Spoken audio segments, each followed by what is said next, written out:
Welcome back to another video. Hi, my name is Naomi and this is The Real NaomiB. There's a high probability that you came across this video because you are interested in planning your next trip to Guatemala.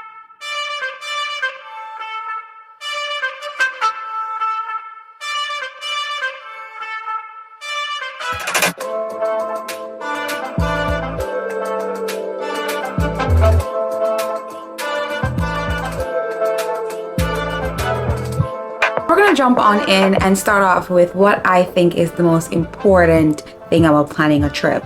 Where are we gonna stay? Two places that I would recommend you staying when going to Guatemala would be Guatemala City, and the next would be Lake Atitlan.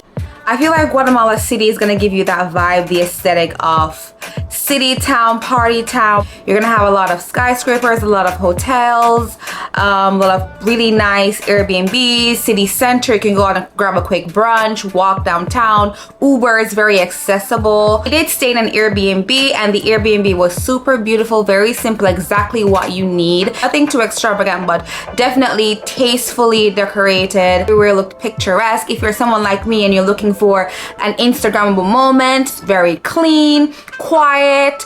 The aesthetic of the building was beautiful. We really only stayed in Guatemala City for one night. I feel like it was exactly enough time to really experience the vibe of Guatemala City. If you're looking for a really good spot to get something yummy to eat, I recommend you visiting Aida. It was literally 2 minutes walk from our Airbnb, so that's mainly the reason why we chose it. Lake Atitlan really gave me the vibe of Lake Como. I think it was so beautiful, so picturesque. I still dream of waking up there, so clearly we have to go back. If you're looking for Lake Como vibes without the Lake Como price tag, you need to visit Lake Atitlan. There are several different villages surrounding the coastline of Lake Atitlan. San Juan is where you go to sightsee, buy souvenirs, have some lunch, or submerge yourself in the culture. Many activities and excursions that you can sign up for in that area. We spent a beautiful day just walking around, eating, drinking, enjoying the culture and the people. We felt super safe. Definitely recommend visiting San Juan if you get the chance. The next place that I would recommend you staying, if not staying there, at least visiting, is Antigua.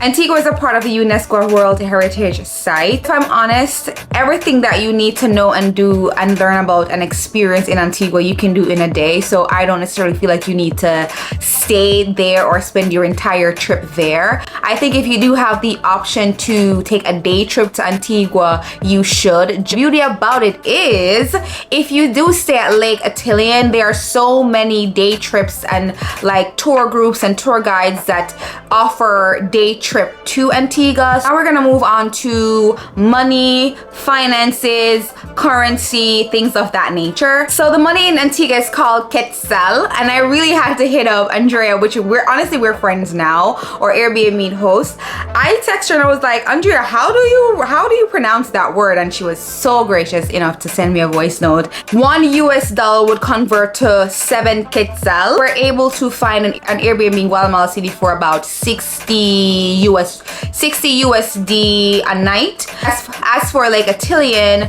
we spent, I believe, 2 nights there and our total was $260. $130 per night. To wake up to that view is well worth it to me. 10 out of 10, definitely recommend.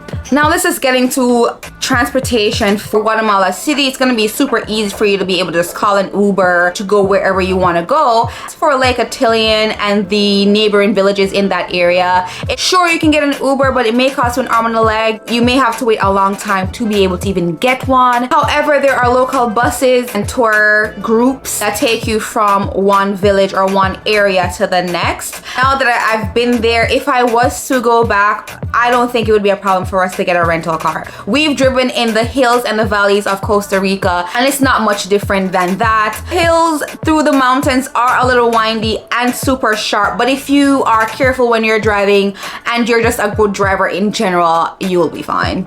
Now when it comes to eats, and you know that I'm always one that is down for the meals. Like, give me all the foods. Give me everything nice, everything yummy, everything was really good, but I wouldn't say that there's anything in particular that was exceptional. Good food, but nothing I've never experienced before. For my final thoughts, I just want to say Guatemala City, Lake Atitlan, San Marcos, San Juan, that entire trip was something out of a movie. It's a Caribbean side to Guatemala where there is more people of color. When I say people of color, I mean black people. But yeah, I did not know that there were black people in Guatemala. I know, right? Dumb. We're everywhere. But still, I did not know that there were black people in Guatemala, because for the places that I went, I was probably the only black person in that room. If you get a chance to check out or to see any of the places that I mentioned, I really do hope that you let me know in the comments how you felt, what your experiences was like. If you have any questions, anything at all that you would like me to explain or clarify, please feel free to join me in the comments. Don't forget to like, comment, and subscribe, and turn on your post notifications so you do not miss whenever I post a video. And until next time, love you, bye.